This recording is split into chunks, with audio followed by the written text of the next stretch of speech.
So they used to cut off the ears of the wasila and let it roam free to pasture for their idols. A similar explanation was reported from Imam Malik bin Anas. Muhammad bin Ishaq said, "The wasila sheep is the ewe that gives birth to 10 females in 5 deliveries, giving birth to 2 females at each delivery. This sheep would be called wasila and would be set free. Whatever this sheep delivers afterwards, male or female, would be given to the men, but not the women. But if it delivers a stillborn, men and women would share it."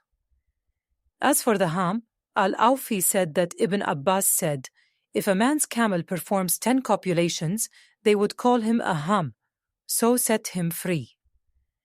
Similar was reported from Abu Raq and Qatada.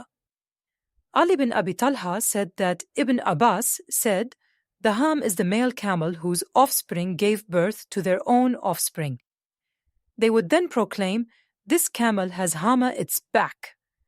Therefore, they would not carry anything on this male camel, cut his wool, prevent him from grazing wherever he likes, or drinking from any pool, even if the pool did not belong to its owner." Ibn Wahab said, "I heard Malik saying, as for the ham, it is the male camel who is assigned a certain number of copulations, and when having finished what was assigned to him, would have peacock feathers placed on him and be set free." Other opinions were also mentioned to explain this ayah. There is a hadith on this subject that Ibn Abi Hatim collected from Abu Ishaq as-Subayyi, from Al-Ahwas al-Jushami, from his father Malik bin Nadla, who said, "I came to the Prophet wearing old clothes. So he said to me, 'Hal laka min malin?' I said, 'Yes.' He asked, 'Min ay al-mali?' I said, 'All types, camels, sheep, horses, and slaves.' He said, فَإِذَا أَتَاكَ اللَّهُ مَالًا فَلْيُرَ عَلَيْكَ. He then asked, تُنْتِجُ إِبِلُكَ وَافِيَةً أَذَانُهَا? I said, "Yes, and do camels give birth but to whole calves?" He said, فَلَعَلَّكَ تَأْخُذُ الْمُوسَى فَتَقْطَعَ آذَانَ طَائِفَةٍ مِنْهَا وَتَقُولُ هذه بحيرة، تشق آذان طائفة منها وتقول هذه حرم. I said, "Yes." He said, فلا تفعل إن كل ما آتاك الله لك حل. Then he said, ما جعل الله من بحيرة ولا سائبة ولا وصيلة ولا حام.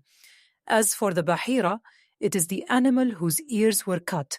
One would not allow his wife, daughters, or any of his household to benefit from its wool, hair, or milk. But if it died, they would share it. As for the sa'iba, they used to set it free for their idols and announce this fact in the vicinity of the idols. As for the wasila, it is the sheep that gives birth to 6 offspring.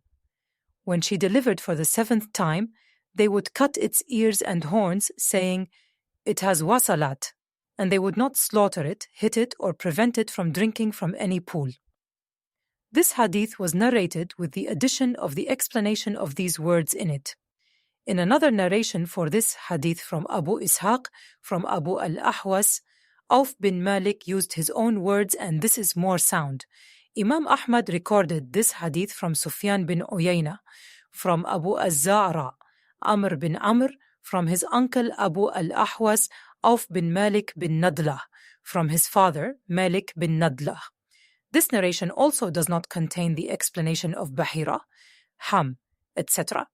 that is added to the hadith above, and Allah knows best.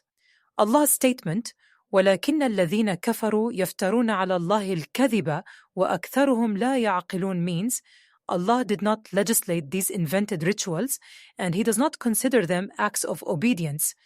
Rather, it is the idolaters who made them into rituals and acts of worship that they used to draw near to Allah. But they did not and will not help them to draw near to Him. Rather, these innovations will only harm them.